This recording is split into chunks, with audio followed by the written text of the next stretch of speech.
IA, Universidad Pública. ¿Quién decide el futuro? La jornada. Pluma y Manol Ordorica. En una semana, 3 eventos marcaron la agenda de la inteligencia artificial IA en México. El 6 de mayo, Banco Santander convocó en la unidad de seminarios de la UNAM al Encuentro Nacional de Rectores de Universia con el rector Leonardo Lomelí, la SEP y las ANUIES. El panel central, la universidad en la era de las máquinas y los requisitos para una universidad already. Los expertos invitados vinieron de Syracuse University, Georgia Southern y la firma tecnológica IBL AI. El 18 de mayo, en la Biblioteca Central de la Ciudad Universitaria, la UNAM instaló formalmente el Consejo Coordinador de Inteligencia Artificial, presidido por el propio rector. Ese mismo día, en el CIMBESTAF, arrancó la Summer School on Responsible AI and Human Rights, con 40 participantes de 20 países. Primera vez que ese encuentro se celebra fuera de Canadá. En mayo del 2026 es, hasta ahora, el mes de mayor concentración de debates sobre inteligencia artificial en la historia reciente de México. Los nombres en inglés de estos eventos revelan desde el principio desde dónde se define la agenda y en qué idioma. La concentración no es casual. La inteligencia artificial ha dejado de ser un tema de especialistas para convertirse en objeto de disputa política y económica. Universidades, gobiernos, sector financiero y corporaciones tecnológicas compiten por definir qué es, para qué sirve y quién lo controla. Cada uno de estos actores tienen intereses diferenciados. Lo que está en juego no es solo una tecnología, sino un proyecto de sociedad. Reconozcamos con claridad la IA, inteligencia artificial, abre grandes oportunidades y posibilidades. En educación puede contribuir a establecer modelos pedagógicos realmente innovadores, ayudar a personalizar el aprendizaje, ampliar el acceso a poblaciones históricamente excluidas y apoyar a docentes sobrecargados. En salud pública puede detectar patrones epidemiológicos, anticipar riesgos y optimizar recursos escasos. En investigación científica acelera procesos que antes requerían décadas. Ninguna postura crítica honesta puede ignorar estas capacidades. La pregunta no es si la inteligencia artificial es buena o mala en abstracto, sino en qué condiciones se despliega, bajo qué lógicas, con qué recursos y a favor de quién. Y aquí comienza el problema. La inteligencia artificial que se adopta masivamente en México es la del mercado global.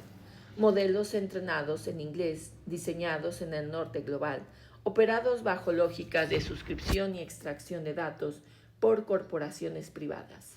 De los estudiantes universitarios mexicanos, 97% ya usa estas herramientas, pero apenas 27% de las instituciones de educación superior tiene reglamentos sobre su uso. La adopción es masiva, la política pública casi la inexistente. Mientras tanto, las condiciones de las universidades públicas para encarar las oportunidades, retos y problemas que la inteligencia artificial plantea no son buenas. Por ejemplo, el presupuesto de la UNAM en 2026 se ubica en su nivel más bajo desde el 2010, un retroceso de 15 años, y la educación superior en su conjunto recibe el menor financiamiento del siglo. Se le pide a la universidad pública que lidere la transición tecnológica con los recursos de una institución en declive presupuestal sostenido.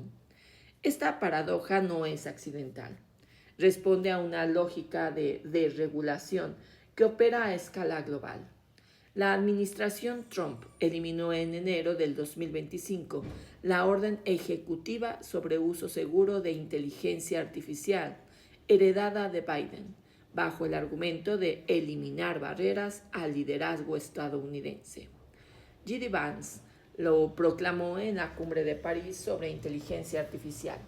La regulación excesiva es el enemigo de la innovación. El resultado es un entorno donde Las grandes corporaciones tecnológicas, OpenAI, Google, Microsoft, Anthropic, avanzan sin marcos vinculantes de responsabilidad pública, mientras los estados nacionales corren desde atrás. En México, los principios de Chapultepec, impulsados por la Agencia de Transformación Digital en enero del 2026, son una declaración sin carácter obligatorio.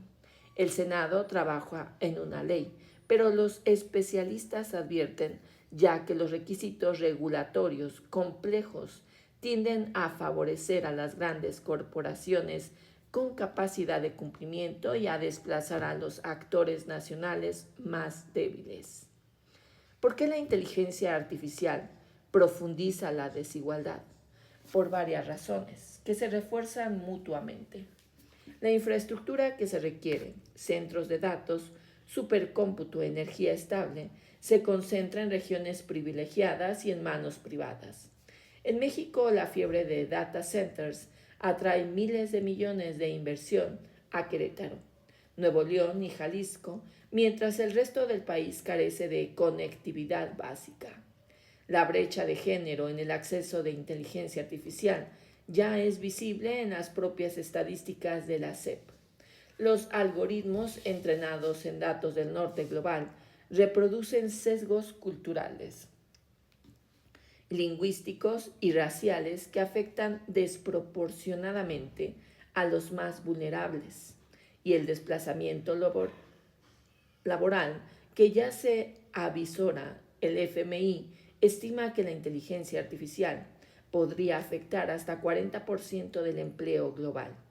Golpeará primero a los trabajadores con menor calificación y menor capacidad de reconversión, exactamente quienes más dependerían de que la universidad pública los formara. El encuentro de rectores de la universidad ilustra con nitidez el modelo que se está imponiendo. Un banco convoca a las autoridades educativas del país en el espacio de la universidad más importante de América Latina para definir lo que debe ser una universidad AI ready. Los expertos son de universidades privadas, anglosajonas y de una firma tecnológica comercial. No hay en ese modelo espacio para la pregunta política. ¿Qué tipo de inteligencia artificial? ¿Para quién? ¿Con qué datos? ¿Bajo qué controles? ¿Y con qué costos humanos y sociales? La Secretaría de Desarrollo Institucional de la UNAM la formuló al margen del discurso oficial de la ceremonia de la CCOIA, que hay que buscarla en los márgenes del evento, que ya es un síntoma. La UNAM tiene capacidades reales para no ser solo receptora de esta transformación. Cuenta con más de 130 investigadores trabajando en inteligencia artificial desde hace años. Tiene la masa crítica para desarrollar modelos propios, formular preguntas que el mercado no se hace y construir y regulación desde el interés público.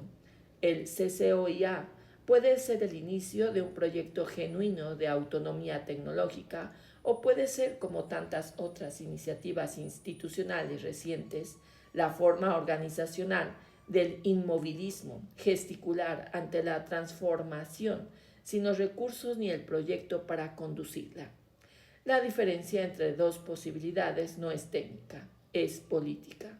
Depende de si la universidad pública decide ser sujeto de esta transformación o simplemente adaptarse al modelo que otros ya decidieron por ella. Fin de la opinión.